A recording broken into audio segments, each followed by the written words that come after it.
오늘은 찬송가 얘기를 좀 한번 해보려고 합니다. 여러분 다 찬송가 가지고 계시죠? 이렇게 보통은 이제 합본으로 가지고 계실 텐데 퀴즈. 찬송가 1장 제목은 무엇일까요? 1장. 예, 만복의 근원 하나님. 그전에도 그랬고 지금도 그렇죠. 만복의 근원 하나님. 자, 찬송가 제일 끝장은 뭘까요? 아멘. 아멘 맞습니다. 몇 번 아멘일까요? 막 찍으시는군요, 이제. 7번 아멘입니다. 7번 아멘인데, 그 7번 아멘 제일 끝 찬송가가 순서가 몇 번인지 아세요? 빨리 한번 넘겨보세요. 컨님, 파파파파. 이미 눈치가 있으셔서 넘겨본 분도 계시죠? 645장입니다. 우리가 가지고 있는 이 찬송가에는 1장부터 645장까지의 찬송가가 들어있는 건 거예요. 많죠? 엄청 많은 겁니다. 근데 이렇게 많은 찬송가 중에서 우리가 평소에 주로 부르는 찬송가는 과연 몇 곡 정도 될까요? 누가 이거를 막 통계를 내거나 그러진 않았겠지만 예전에 어느 한 음악하시는 전도사님, 목사님과 이야기를 나눠봤는데 물론 교회마다 또 개인마다 좀 다르긴 하겠지만 보통 대한민국에 있는 한국 교회 성도님들이 즐겨 부르는 찬양은 200곡에서 300곡 정도 그 안에서 그냥 돌아가면서 계속 그렇게 바꿔가면서 부른다고 합니다. 우리도 마찬가지인 것 같아요. 그죠? 늘 부르는 찬양을 비슷하게 부르는 것 같습니다. 물론 거기에는 이유가 분명 있을 겁니다. 우리 찬송가가 주제별로 나눠져 있는 거는 아시죠? 그러다 보니까 앞쪽에 1장 우리 만복의 근원 하나님 그쪽은요 대부분은 다 이제 송명입니다. 처음에 이제 예배 임례할 때나 이제 마치고 나갈 때 하는 곡들이 앞에 이렇게 쭉 다 몰려 있고 저 뒤에는 이제 아멘 곡들만 쫙 몰려 있어요. 그리고 이제 절기다 보니까 그 시기에만 딱 맞춰 불러야 되는 찬양들이 좀 있습니다. 가령 예를 들어서 지금이 장마철이고 한창 이제 한여름 시작되는 때인데 우리가 지금 예배 때 고요한 밤 거룩하 이렇게 부를 수 없잖아요. 그죠? 그리고 우리가 무슨 개업 예배라든지 이사를 해갖고 거기 축하를 드리러 거기 예배를 가서 찬송가를 전국에서 만나보 이렇게 하면 안 되잖아요. 그러니까 때와 장소에 맞게 부르도록 주제가 나눠져 있기 때문에 우리가 부를 수 있는 찬양이 조금 제한이 되는 건 맞아요.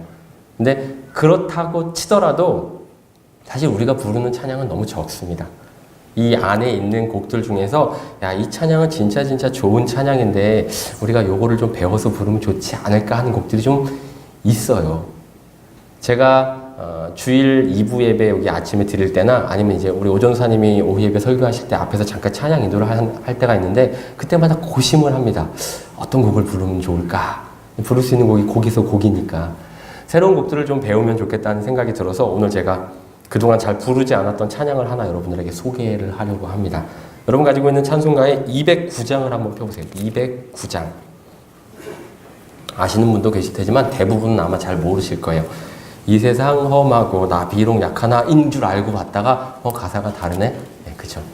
1절만 한번 우리 떠듬떠듬 불러볼까요? 1절만 한번 불러보겠습니다.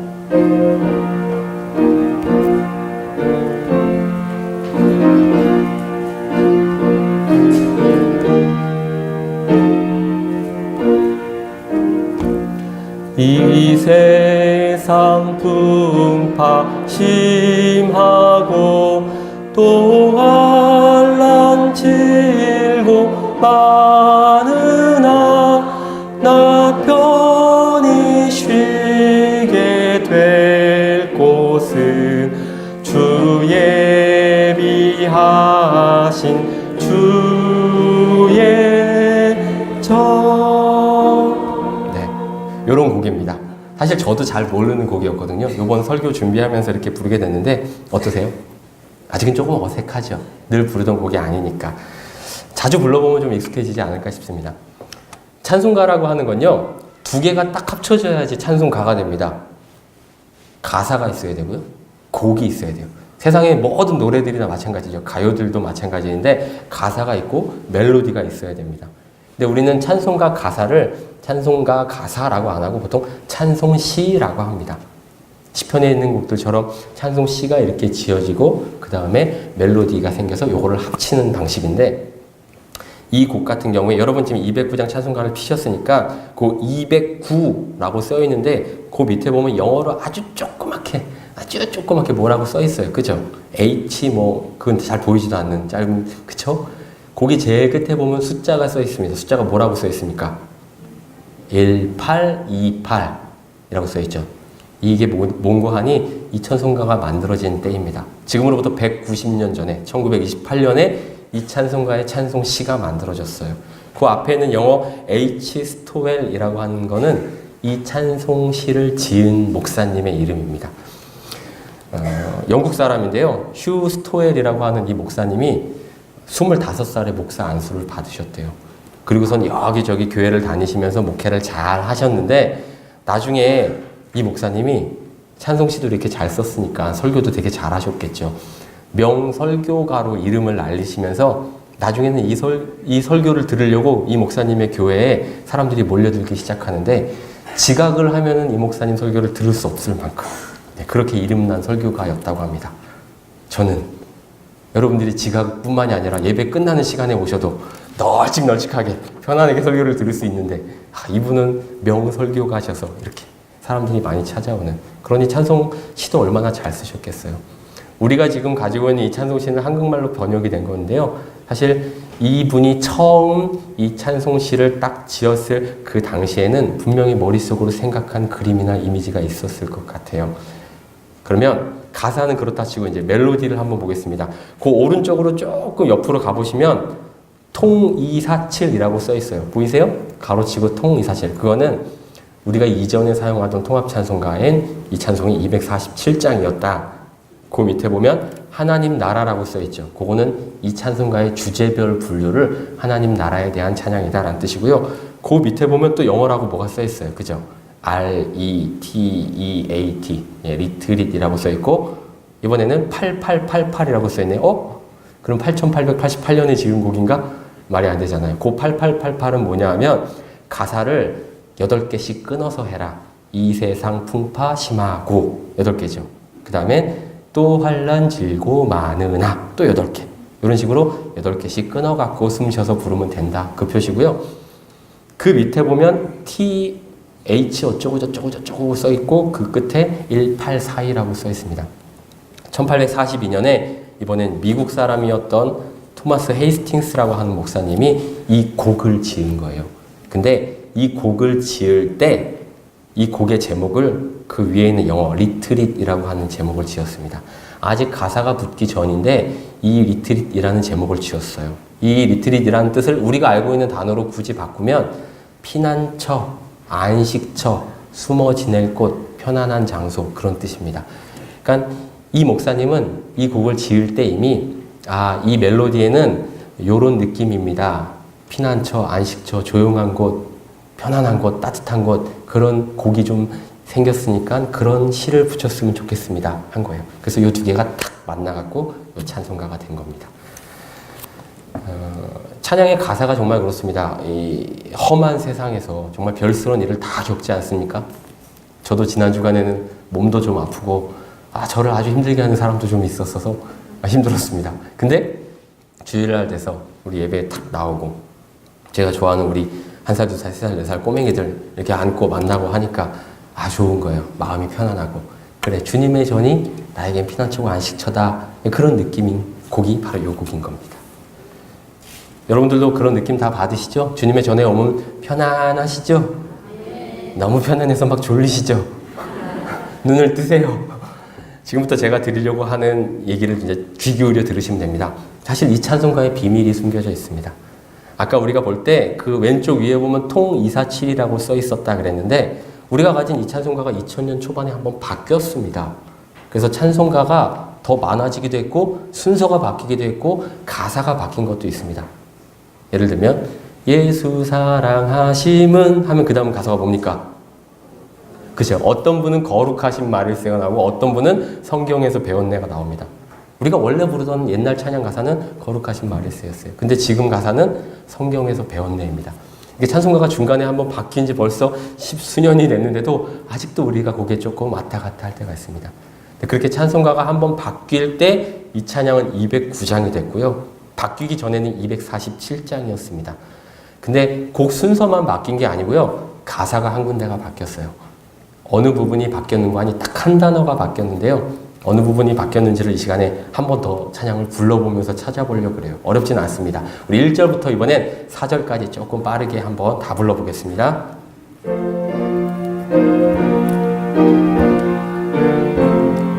네, 가사도 생각하시면서 잠도 쫓으면서 같이 부르겠습니다. 이 세상 풍파 심하고 또 환난 질고 하느나 나 편히 쉬게 될 곳은 주 예비하신 시은소 그 향기로운 기름을 주 내게 부어 주셔서 내 기쁨 더해 주는 곳 주 피로 사신 시은소 주 믿는 형제 자매들 그 몸은 떠나 있으나 주 앞에 기도 드릴 곳 다 함께 모인 시은소 내 손과 혀가 굳어도 내 몸에 피가 식어도 나 영영 잊지 못할 곳 은혜의 보좌 시은소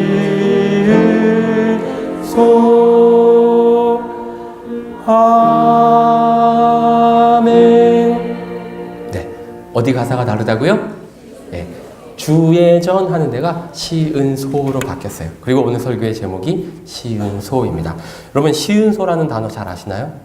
들어본 분도 계시고 그게 뭐지 하고 조금 낯선 분도 계실 거예요.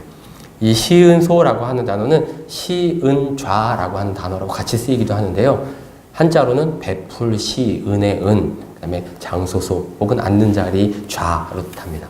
그대로 풀어서 뜻하면은 은혜를 베푸는 장소 혹은 은혜를 베푸는 자리라는 뜻입니다. 이게 우리가 지금 가지고 있는 이 성경책 안에서는 성막 안에 지성소가 있고 지성소 안에 있었던 언약궤에서 속죄소를 뜻하는 말입니다.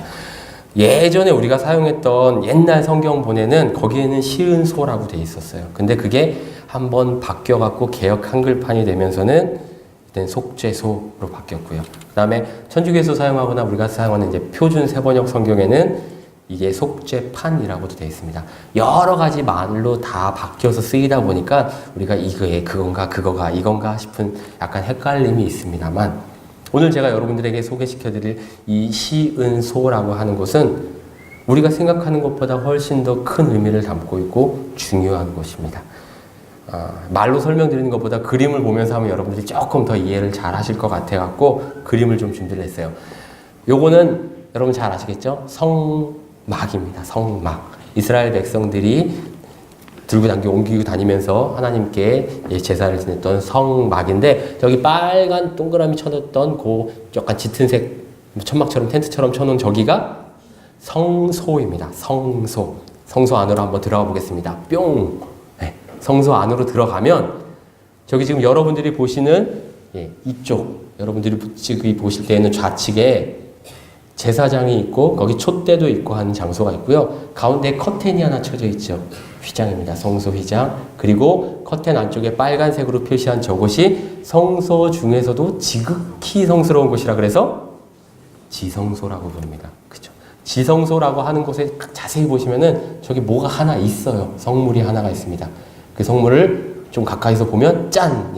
이렇게 생겼습니다. 이게 법궤라고 우리가 부르는 속죄판이라고 부르는 그 법궤인데 저기 위에 영어라고 뭐라고 써 있는데 더 머시 시트라고 되어 있습니다.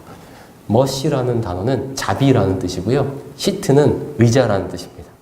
자비를 베푸는 자리, 은혜를 베푸는 자리가 바로 저 두 그룹 천사가 이렇게 날개로 가리고 있는 그 가운데 판이에요. 저 법궤의 뚜껑, 저 위에 덮는 저 뚜껑이요. 이렇게 천사가 가리고 있는 그 뚜껑 사이가 오늘 성경이 말하는 시은소, 시은좌입니다. 하나님께서 저곳에서 이스라엘 백성들을 만나시겠다. 내가 거기에서 이스라엘 백성들한테 할 일들을 명하겠다라고 하신 것입니다. 저 정서가 굉장히 중요한 장소인 거예요. 지난 6월 달에 저는 이 자리에서 여러분들에게 한 달 전에 출애굽기에 대한 또 말씀을 전했습니다. 어떤 말씀이었냐면 이제 10가지 재앙에 대한 이야기를 드렸어요. 그래서 이스라엘 백성들이 바로의 압제에 시달리다가 모세와 아론을 통해서 출애굽을 합니다. 그래서 그 위대한 여정을 한 발 탁 내디딜 때 하나님께서 10가지나 대한 놀라운 재앙들을 보여주셨죠. 그래서 이스라엘 백성뿐만 아니라 애굽 사람들까지도 파라오까지도 하나님이 정말 살아계시고 위대한 분이구나 하는 걸 다 이제 보고 느꼈단 말이죠. 그래서 이스라엘 백성들이 홍해도 건너고 이제 출애굽 여정을 본격적으로 시작을 하는데 그 출애굽 여정상에 여러 가지 사건과 사고들이 발생을 합니다. 여러분들이 아는 것만 머릿속에 일단 올라온 거 떠올려 보세요. 배고프다 그래서 일단 하늘에서 하나님이 만나를 허락해 주셨고요. 그래도 그것도 배고프다고 고기 좀 내놓으라 그래서 하나님이 메추라기도 보내주셨어요.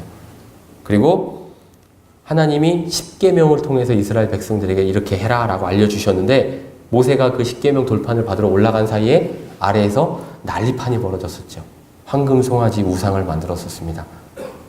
게다가 또 이스라엘 백성들이 물이 먹고 싶다 그래갖고 뭐 단물도 먹었다가 쓴물도 먹었다가 정말 아주 그냥 여러 가지 우여곡절들을 많이 겪었었죠. 그 과정에서 빼놓을 수 없는 게 바로 이 성막입니다. 하나님께서 이스라엘 백성들에게 성막을 지어라 라고 오늘 우리 권사님이 25장 1절부터 설명을 쭉 해주셨는데 모세를 통해서 하나님이 성막을 지어라 라고 하신 말씀이 오늘 읽은 출애굽기 25장부터 저 뒤에 레위기까지 통틀어서 쭉 나옵니다. 이렇게 길게 하나님께서 성막에 대해 얘기하신 건 성막이 그만큼 중요하기 때문이에요. 성막을 하나님께서는 어떻게 지어야 된다. 어떤 나무로 어떤 실을 무슨 재료를 써갖고 몇 센치, 몇 규빗으로 만들어라. 이것까지 세부적으로 다 말씀을 해주셨어요. 그리고 이거를 누가 책임져라. 이동할 때는 어떻게 이동을 해라. 이런 것도 자세하게 가르쳐 주셨습니다. 출애굽기 25장 8절 말씀을 제가 세번역 성경으로 한번 찾아봤는데요. 이 성막이 얼마큼 중요한지를 알 수가 있습니다. 제가 한번 읽어보겠습니다. 내가 그들 가운데 머물 수 있도록 그들에게 내가 머물 성소를 지으라고 하여라. 내가 너에게 보여주는 모양과 똑같은 모양으로 성막과 거기에서 쓸 모든 기구를 만들어라 라고 말씀하셨어요. 성막이 어떤 장소라고요? 내가 그들 가운데 머물 수 있도록 만들어라. 하나님이 머물기 위한 장소가 바로 성막이었던 것입니다. 온 우주 만물을 지으신 창조주, 정말 이 지구 안에는 물론이고 이 조그만 그 광야에서 이스라엘 백성들이 지은 텐트 하나에 어떻게 주님께서 거기를 계시겠어요? 말이 안 되는 얘기임에도 불구하고 하나님이 내가 그곳에 임할 테니까 나를 위해서 성막을 지어라 라고 하셨고 특별히 어느 자리? 내가 앉을 자리는 법궤판 뚜껑이다 라고 그 자리를 딱 지정해서 시은소를 말하신 것입니다. 왜 하필이면 법궤 뚜껑이었을까요? 다른 좋은 자리도 많이 있을 텐데 의자를 거대하게 이만하게 지어라 하지 않고 하필 법궤 뚜껑에 이렇게 하나님이 앉으시겠다고 하신 이유가 분명히 있으실 것 같아요. 그 이유를 우리가 알려면 법궤에 대해서 좀 연구할 필요가 있을 것 같습니다. 이 법궤 안에는 아까 보셨듯이 지성소 안에 아주 중요하게 구별되게 거기다가 잘 놨는데 법궤 안에 특별히 3가지의 성물이 들어가 있었어요. 여기서 뜬금없이 또 성경 퀴즈입니다. 3가지가 무엇일까요? 갑자기 저랑 시선을 피하시면서 고개를 숙이시는 분들. 네. 정답을 바로 공개하겠습니다. 히브리서 9장 3, 4절을 우리 같이 한번 읽어볼게요. 히브리서 9장 3, 4절. 그리고 둘째 휘장 뒤에는 지성소라고 하는 장막이 있었습니다. 거기에는 금으로 만든 분향 제단과 온통 금으로 입힌 언약궤가 있고 그 안에는 만나를 담은 금 항아리와 싹이 난 아론의 지팡이와 언약을 새긴 2 돌판이 들어 있었습니다. 만나를 담은 금 항아리, 아론의 싹난 지팡이, 그리고 언약을 새긴 두 돌판, 요 세 가지 성물이 이 안에 들어있었어요. 이 세 가지 성물의 공통점이 무엇일까요? 자연의 법칙을 거스른 하나님의 놀라운 역사가 거기에 담겨져 있습니다. 만나도 그렇고요, 아론의 쌍난 지팡이도 그렇고 하나님이 직접 새겨주신 돌판도 마찬가지입니다. 그런데 하나님의 놀라우신 은혜를 상징하는 동시에 또 한 가지 의미가 있습니다. 그건 바로 이스라엘 백성들이 이렇게도 악하고 이렇게도 나약했다라는 증거가 바로 이 세 가지 성물이기도 합니다. 하나하나 좀 살펴봐야 될 것 같아요. 우선 만나에 대해서 살펴보겠습니다. 이스라엘 백성들이 매일 광야에서 거두었던 식량이 만나이죠. 근데 하나님께서 만나는 이렇게 거두어라 라고 말씀을 하셨어요. 근데 이스라엘 백성들이 말 안 들었습니다. 처음엔 나가서 야, 만나가 내리네? 오늘 내렸으니까 내일도 내리겠네? 하고 게으름을 피운 백성도 있었고요. 야, 오늘 내리는데 내일 안 내리면 어떡하지? 의심해갖고 배로 거둔 사람들도 있었어요. 안 거둔 사람들은 나중에 거둘 게 없어지게 됐고요. 2배로 거둔 사람들은 미리 걷어놨던 필요 없는 식량에서 벌레가 생겼습니다. 이스라엘 백성들이 하나님의 말씀에 순종하지 않고 불순종한 역사가 이 만나 역사예요. 또 이거로 만족을 못하고 하나님 고기도 좀 주세요 라고 계속 불평불만을 했던 게 이 만나입니다. 두 번째로는 아론의 쌍난 지팡이입니다. 아론의 쌍난 지팡이 같은 경우에는 민수기 16장에 그 사건이 나오는데 어느 날 레위 지파 사람들 중에서 고라라고 하는 사람을 필두로 해갖고 모세와 아론에게 반역을 합니다. 아니 다 같은 레위 지파인데 너나 나나 하나님이 구별해서 세운 레위 지파인데 왜 모세하고 아론 당신들만 지도자 행세를 합니까? 왜 건세를 가지고 있습니까? 그건 하나님이 기뻐하는 일 아니지 않습니까? 라고 대적을 했습니다. 하나님이 세운 지도자인 모세와 아론에게 반기를 들은 거예요. 그때 모세가 어떻게 행동하는 줄 아십니까? 엎드려서 기도합니다. 하나님께 기도를 먼저 한 다음에 그러면 과연 당신들의 말대로 그러한지 하나님이 정말로 세운 하나님의 종이 누구인지 하나님께 여쭤봅시다 하고 향로를 하나씩 다 들고 오게 합니다. 그래서 레위 지파 사람들이 향로를 다 들고 와요. 어떻게 됩니까? 땅이 꺼지면서 모세와 아론을 제외한 나머지 사람들이 땅속으로 파묻힙니다. 그리고 각 지파별로 지팡이를 하나씩 가지고 오게 하는데 아론의 지팡이에만 싹이 나요. 하나님이 증거를 보여주신 겁니다. 하나님께서 선택하여 세운 지도자에게 명령을 거절하지 말아라. 하나님의 권위에 순복하여라 하는 의미로 아론의 쌍난 지팡이를 이 법궤에다 보관하게 하신 거예요. 다시 말해서 아론의 쌍난 지팡이는 고라를 포함한 레위 자손들이 하나님께 고개를 뻣뻣이 들고 하나님의 권위에 반항하였던 증거이기도 합니다. 모세의 돌판은 어떨까요? 지금 이 법궤에 보관하고 있는 모세의 돌판은 첫 번째 돌판이 아니었습니다. 잘 아시죠? 첫 번째 돌판은 모세가 들고 내려왔더니 아래에서 황금송아지 만들어 놓고 이게 우리를 인도한 하나님이야. 그리고 춤판이 막 벌어지고 신이 났죠. 그래서 모세가 어떻게 합니까? 에이 했다. 그러고선 돌판을 깨버립니다. 그리고 나서 하나님이 다시 새겨주신 두 번째 돌판이죠. 그러니까 하나님을 저버린 우상 숭배를 했던 이스라엘 백성들이 돌판을 보면 자신들의 부끄러운 과거를 분명 생각했을 것입니다. 결국 이 법궤 안에 있는 세 가지 물건은 아주 나약한 이스라엘 백성들의 모습을 상징하기도 하는 거예요. 근데 그 법궤 안에 이 세 가지 물건을 놓고 이 세 가지 부끄러운 것들이 보이지 않도록 하나님이 덮으신 거예요. 뚜껑으로. 그리고 그 위에 앉아서 자, 너네가 잘못했던 부끄럽게 하는 것들은 내가 이제 깔고 앉았어. 이제 안 보여. 지금부터는 이거랑 상관없이 나는 너희들을 만날 것이다. 라는 의미로 저는 이 구절이 다가오더라고요. 예전에 제가 읽었던 필립 얀시라고 하는 목사님이 하나님의 은혜에 대한 책을 쓴 적이 있는데 그 부분에서 비슷한 이야기를 하셨습니다. 기독교가 다른 종교와 구별되는 게 물론 많이 있습니다. 살아계신 하나님께서 하나님의 아들이 인간의 육신을 입고 이 땅에 오신 성육신, 육화하신 그 사건도 사실 굉장히 특별한 사건이죠. 먼저 주님이 신이 우리에게 찾아왔으니까. 게다가 죽었다가 다시 살아나는 부활도 사실은 굉장히 다른 종교와 다른 것입니다. 근데 이 책에서 이 필립 얀시 목사님이 뭐라고 얘기하냐면 기독교가 다른 종교와 반드시 구별돼야 될 중요한 건 바로 은혜입니다. 무조건적인 은혜. 우리는 공로가 없지만 하나님께서 모든 걸 다 덮고 새롭게 베풀어 주신 은혜가 기독교의 놀라운 특징이다라고 이야기를 하였습니다. 결국 이 세 가지 성물, 그 그 성물을 덮은 시은소, 시은좌, 이것이 오늘 우리가 주님 앞에 나아갈 때 우리가 주님, 저도 주님께 아무것도 보여드릴 것도 없고 부끄러운 모습들 뿐이지만 주님의 은혜를 사모하면서 나갈 수밖에 없습니다라고 고백하는 이유가 바로 여기에 있는 것입니다. 우리가 특별한 자격을 갖춰야만 들어갈 수 있는 장소들이 있습니다. 하다못해 군대에 면회를 간 아들한테 아들을 좀 만나러 가려고 해도 위병소에 한번 딱 걸리죠. 그래서 신분증 다 내고 거기서 신분조회를 받습니다. 또 방송국은 물론이고 청와대 저는 아직 안 가봤지만 들어가기 전에는 다 신원조회를 다 하더라고요.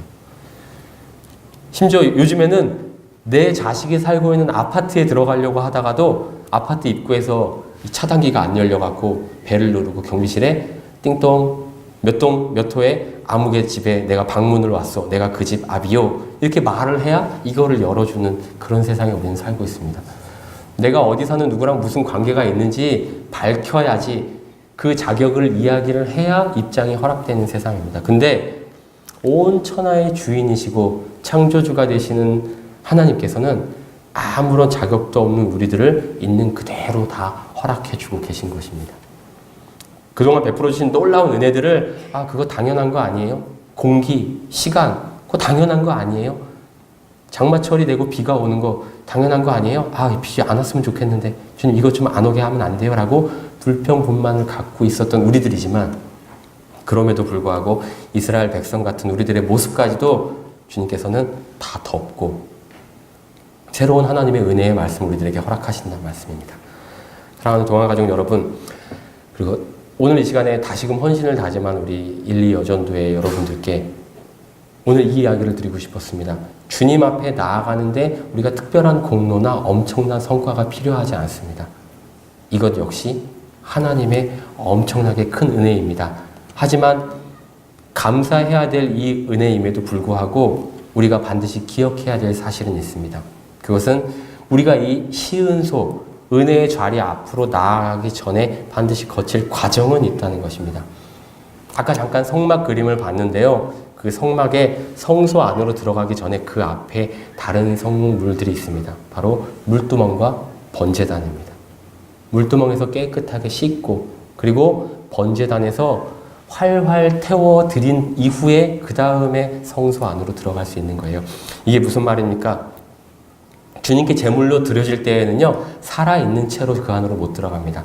반드시 제물로 죽어져야 하고 피를 흘려야 하고 살과 기름들이 모두 태워져야 됩니다. 그래야 제사장들이 그 제물을 제단 위에 드리고 대제사장이 구별된 피를 가지고 1년에 딱 한 번 지성소 안으로 속죄소 앞으로 들어갈 수 있는 것입니다. 그 말은 뭐예요? 내가 하나님 앞에 나아가기는 하는데 내가 죽고 나아가야 한다는 것입니다. 이 부분을 사도 바울은 이렇게 이야기를 했습니다. 이렇게 고백을 했습니다. 나는 그리스도와 함께 십자가에 못 박혔습니다. 이제 살고 있는 건 내가 아닙니다. 그리스도께서 내 안에 살고 계십니다. 내가 지금 이 육신 가운데 사는 것은 나를 사랑해서 나를 위해 자기 몸을 내어주신 하나님의 아들을 믿는 그 믿음 안에서 사는 것입니다. 라고 갈라디아서 2장 20절에 이야기를 하고 있습니다. 여러분, 내가 예수를 믿고 은혜의 삶을 산다고 하는 것은요, 나는 죽고 그리스도가 산다는 의미입니다. 그래서 예수를 잘 믿는 사람들의 언어에는, 그 사람들의 행동에는 내가 아니라 그리스도의 향기가 묻어나야 하는 것입니다. 저 사람을 보면 저 사람 교회 다니는 사람이 아닐까라는 향기를 사람들이 느껴야 한다는 것입니다. 그것이 하나님의 은혜를 시은소 앞에서 체험한 천국 백성들이 살아갈 방식입니다. 내가 그렇게 살지 못하는 건요, 아직도 내가 살아있어서 그런 거예요. 아직도 뻔뻔하고 또 두꺼운 이 철판 같은 얼굴과 그런 굳은 마음을 가지고 하나님 앞에 하나님 나 당연하게 여기 나올 수 있는 거 아니에요? 라고 그렇게 주님 앞에 나아가는 모습은 하나님께서 허락하시고 받으실 수 없는 마음이라는 것입니다. 반드시 속죄소 들어가기 전에 우리의 마음을 다 찢고 가난한 마음으로 상한 심령으로 하나님께 이 앞으로 나와야 하는 것입니다. 제가 예전에 사역하던 방화동의 큰나무교회, 우리 교회도 오셔서 말씀 많이 전하신 임종수 목사님께서 큰나무교회의 본당 전면에 십자가를 직접 디자인을 하셨어요. 6조각의 십자가였는데 성막 안에 있었던 6개의 성물을 의미합니다. 그리고 이 말씀의 단도 왜 공사장에서 사용하는 블록 있잖아요. 블록구라고 우리는 부르는 그 회색으로 된 벽 쌓는 블록. 그 블록으로 말씀의 단을 직접 디자인해서 만드셨어요. 그리고 그 말씀의 단 앞에다가 구약 성경에 나오는 히브리 글자로 카포레스트라고 히브리 글자로 이렇게 새겨 넣으셨어요. 그 단어가 시은소, 시은좌라고 하는 의미였습니다. 저도 처음에 그 교회 갔을 땐 그게 무슨 뜻인지 몰랐습니다. 근데 한 원로 목사님께서 연세가 지극하시는 원로 목사님이 오셔서 여기에는 카포레트라고 써있네? 라고 말씀해 주시고 담임 목사님이 설명해 주셔서 알았어요. 하나님의 은혜를 베푸는 시은소가 이 말씀의 단이라는 거예요. 그래서 제가 그 교회에서 사역하고 있는 몇 년 동안에 그 말씀의 제단 앞에 나가서 엎드려 기도한 일들이 몇 번 있습니다.